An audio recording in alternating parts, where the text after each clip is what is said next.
పొంగిపోతున్నట్టు కనిపిస్తూనే విడిపోయాం తెలియగాని పీడ విరగడైందని సంబరపడ్డావు, పండగ చేసుకున్నావు. అది నువ్వే కదా. ఆ మూర్ఖత్వం నుంచి నేను బయటపడి తెలివి తెచ్చుకుని కళ్ళు తెరిచి నా భార్యకి నేను సర్ది చెప్పుకుని తీరా ఇద్దరం కలిసే సమయానికి ప్రియని ఇద్దరి మధ్యలోకి తీసుకొచ్చి వరోధిని నా నుంచి శాశ్వతంగా విడగొట్టేశావు. ఇన్ని అద్భుతాలు ఒక ఆడది చేయగలదా అని ఎవరైనా ముక్కు మీద వేలేసుకుంటే వాణ్ణి చెప్పుతో కొడతా. ఇన్ని అద్భుతాలు చేయగలిగేది ఈ ప్రపంచంలో ఒకే ఒక ఆడది, అది నువ్వే.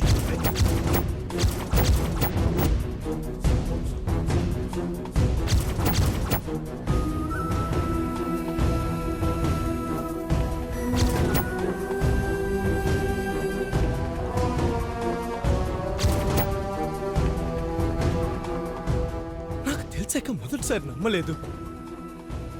సాక్ష్యాలు దొరికాక సగం చచ్చిపోయాను. అప్పుడే అర్థమైంది నువ్వు తలుచుకుంటే ఏమైనా చేయగలవని. నువ్వు చెయ్యాలనుకుంటే ఏ లోకంలో నీకు అసాధ్యమైంది ఏదీ లేదని. అందుకే నిన్ను పిలిపించాను. చేస్తావా? నేను చెప్పిన పని చేస్తావా? చివరిసారి నేను అడిగింది చేస్తావా? చెప్పు, నా కోసం చేస్తావా? ఏంటది?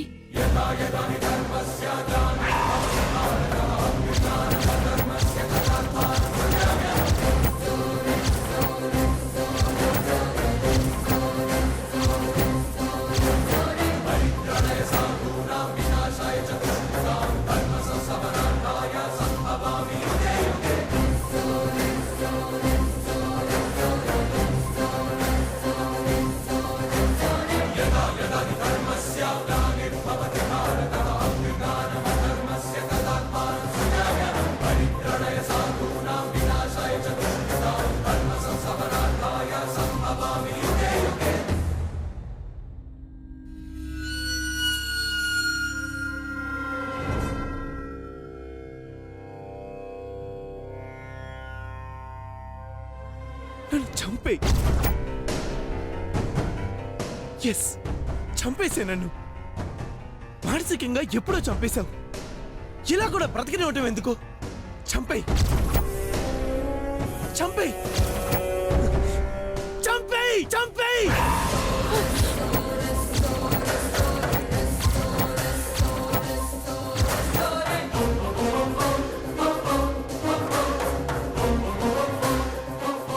ఏమైంది? చేతులు రావటం లేదా? మనసు ఒప్పుకోవటం లేదా? లేదా అందుకు ఇంకా టైం ఉందా? నువ్వు పెట్టుకున్న ముహూర్తం ఇది కాదా? పార్థు, నేను నిన్ను చంపుకోవడం ఏంట్రా? ఎందుకురా నన్ను ఇంకా అలాగే చూస్తున్నావు? చేసిన తప్పులన్నీ నా దగ్గర నువ్వే ఒప్పేసుకుని అవన్నీ నువ్వు సాధించిన ఘన విజయాల్లాగా విర్రవీగావు. మర్చిపోయావా?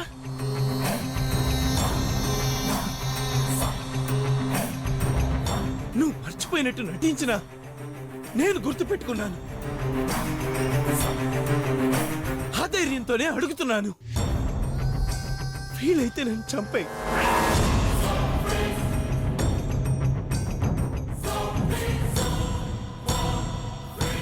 వీలు కాకపోతే నన్ను వరోధిని కలిపాయి.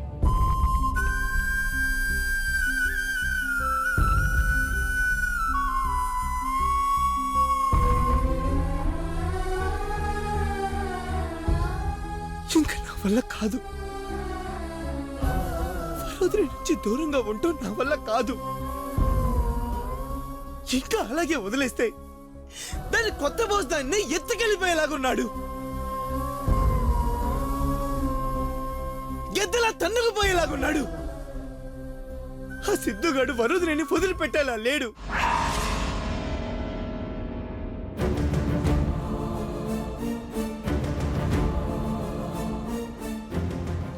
కావాలంటే నీ కాళ్ళు పట్టుకుంటాను. నువ్వు ఎన్ని దుర్మార్గాలు చేసినా సరే మర్చిపోతాను. ఈ ఒక్క మంచి పనైనా చేసి పెట్టు. కాదనకు, నీ వల్ల కాదనకు, రాదనకు, వరోధిని మారదనకు. నువ్వు తలుచుకుంటే మనసులు విరిచేస్తావు, కావాలనుకుంటే కలుపుతావు. సరే, నేను మారానంటే నువ్వు నమ్మడం లేదు, నువ్వు మారానంటే వరుదిని నమ్మడం లేదు. ఇక నుంచి నువ్వు నన్ను నమ్ము. నేను వరుదిని నమ్మిస్తాను. తీసుకొచ్చి నీ ముందు నిలబెడతాను. దయచేసి ఆ పని చెయ్యి. దయచేసి ఆ పని చెయ్యి.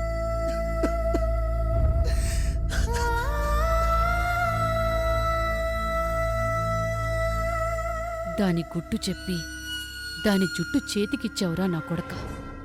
దాని బాస్ సిద్ధుగాడి గురించి బయటపెట్టి నాకెంత సాయం చేశావో ముందు ముందు నీకే తెలుస్తుంది.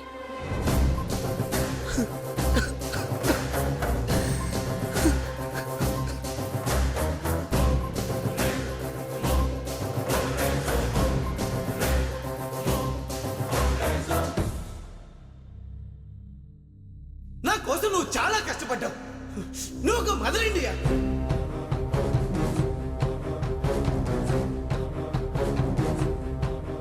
వీలైతే నన్ను చంపాయి.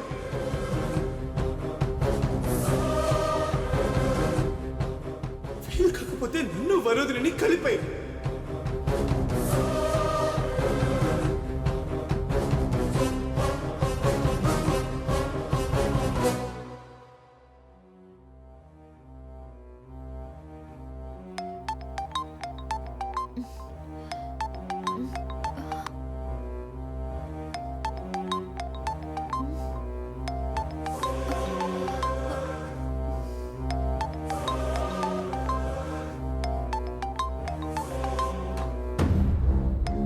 ఏ టైంలో ఫోన్ చేస్తుందేంటి?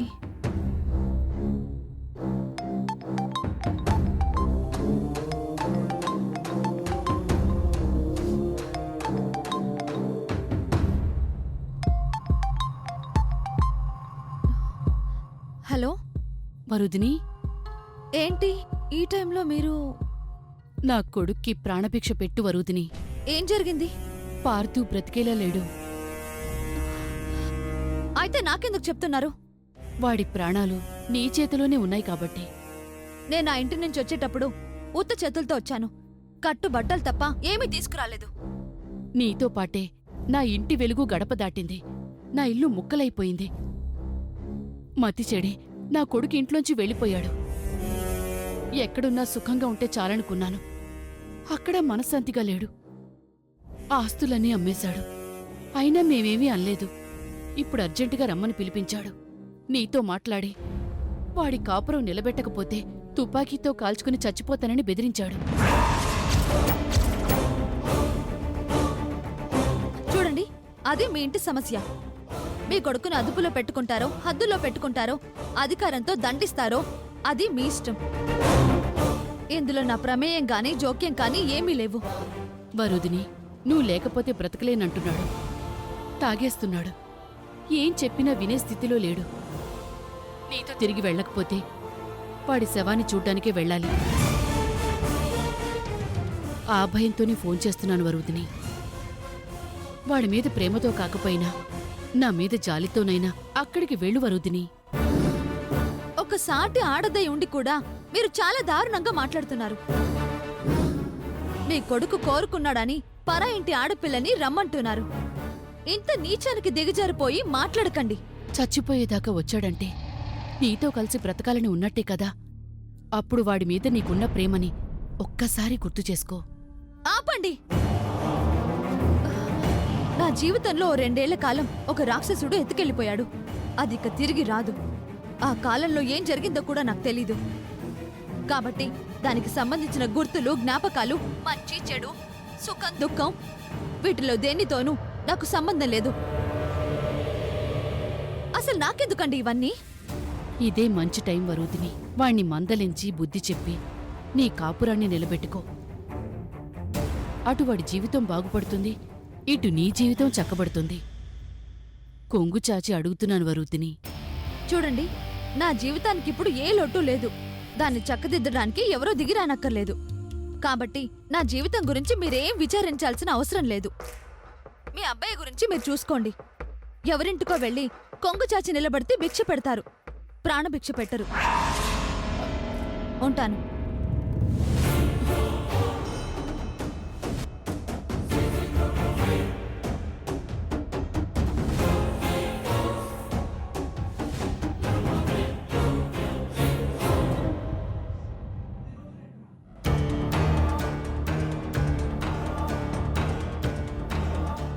నువ్విలా మాట్లాడడమే నాకు కావాలి. వాడు చస్తాడని నీకు ఫోన్ చేయలేదు. ఈ మధ్యకాలంలో పొరపాటున నీ మనసేమైనా వాడి వైపు తిరిగిందేమోనని తెలుసుకుందామని ఫోన్ చేశాను. తిరగలేదన్నమాట. అయినా మనం మన జాగ్రత్తలో ఉండాలి.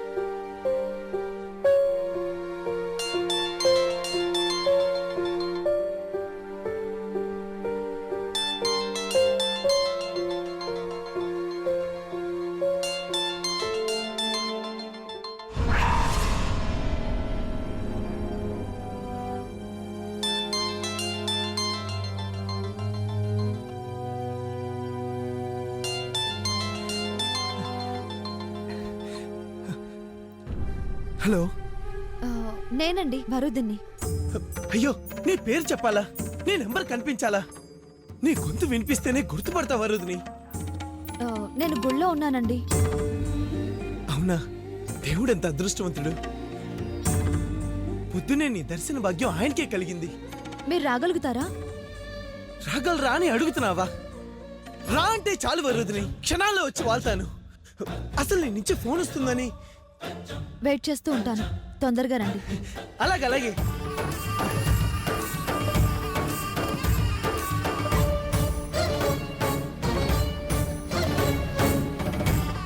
మా అమరాక్షసి రాత్రికి రాత్రి ఎంత గొప్ప పని చేసింది. ఏం చెప్పినా పిల్ల నొప్పించింది.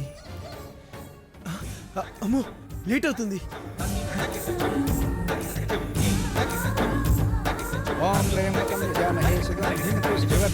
అర్చన చేయాలి పూజారి గారు. గోత్రనామాలు చెప్పండమ్మా. కౌండిన్యస్ గోత్రం పార్దు. కౌండిన్యస్ గోత్రోద్భవస్య పార్థసారథామధేస్య పరమేశ్వర ప్రీత్యర్థం క్షేమస్థైర్య అభయ ఆయురారోగ్య ఐశ్వర్యాభివృద్ధ్యర్థం శ్రీ పరమేశ్వర ప్రీత్యర్థం అర్చనం కరిష్యే. ఓం రుద్రాయ నమః.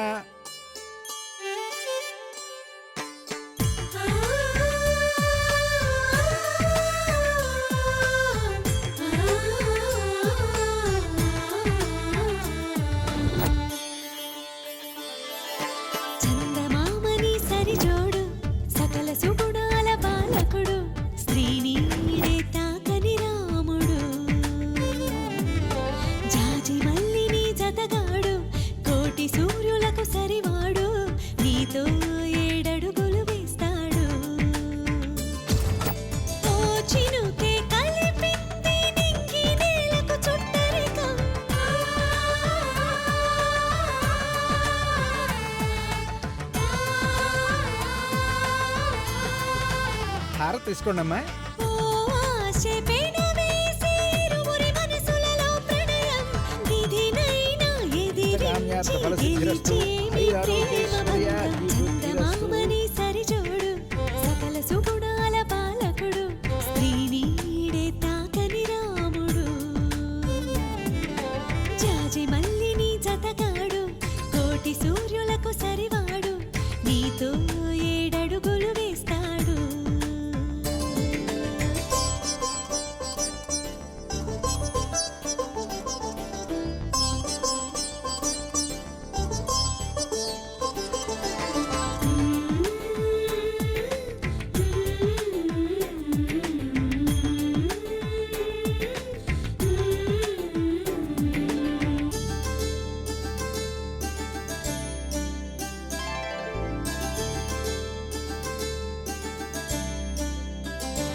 ఉన్నావా? పూజ బాగా జరిగిందా?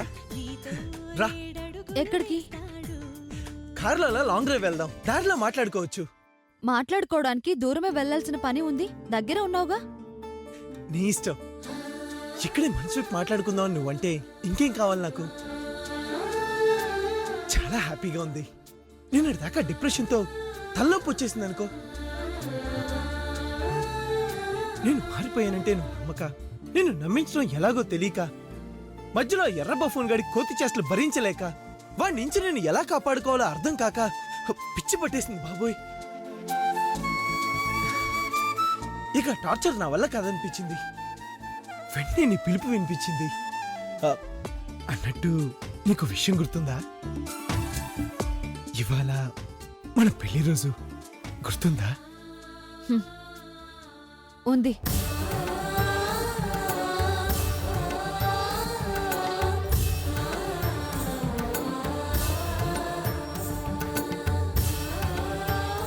సరిగ్గా సంవత్సరం క్రితం కూడా ఒక పెళ్లి రోజు వచ్చింది.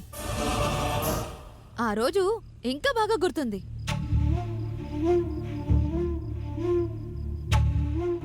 మీరు పెళ్లి రోజు కానుకగా విడాకుల కాగితాలు చేతిలో పెట్టి సంతకం చేయమని చెప్పారు. మీకది గుర్తుందా?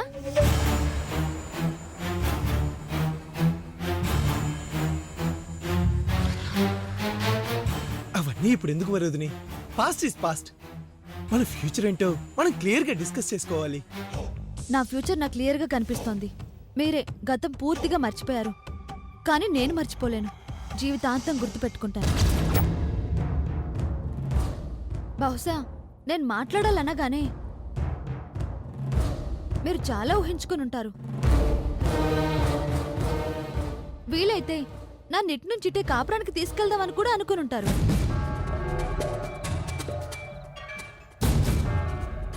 ఒక పెళ్లి రోజు మనం విడిపోవడానికి బీజం వేస్తే, ఈ పెళ్లి రోజు మనం కలిసిపోవడానికి ఆ దేవుడు పెట్టిన మంచి ముహూర్తంలా మీకు అనిపించుండొచ్చు.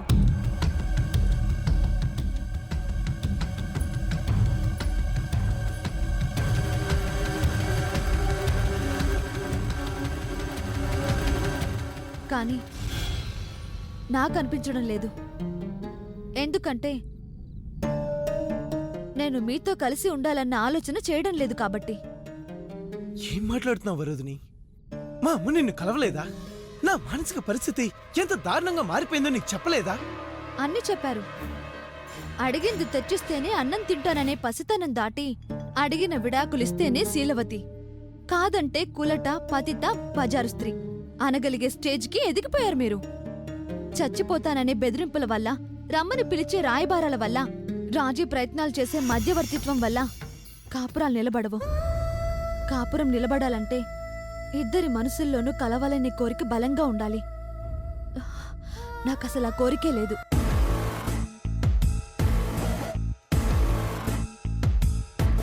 ఏంటి వరదుని, నువ్వు ఎంతో తెలివైన దానివి, ఎన్నో కష్టాల్ని ఓర్చుకున్న దానివి, 10 మందికి చెప్పగలిగేదానివి. సమస్య నీ వరకు వచ్చేసరికి సరైన నిర్ణయం తీసుకోలేకపోతున్నావు. ఎందుకు? నేను ఇప్పటి వరకు సరైన నిర్ణయాలు తీసుకున్నాను. పెళ్లి పేరుతో మీ ఇంట్లో ఒక అపరిచిత వ్యక్తిలా అడుగు పెట్టినప్పటి నుంచి మన పడక వేరైనా, మనకు పడకపోయినా, మారుతారన్న ఆశ కనబడకపోయినా, ప్రేమగా వరుదిని అన్న పిలుపు వినబడకపోయినా ఆ గడప దాటలేదు, గుట్టు బయట పెట్టలేదు. పెళ్ళనే సంప్రదాయానికి గౌరవమిచ్చానో, సమాజానికి భయపడి నోరు మూసుకున్నానో, నా పుట్టింటి గౌరవానికి మచ్చ రాకూడదని నాకు నేనే సంకెళ్ళు వేసుకున్నాను. అది నాకు మాత్రమే తెలుసు.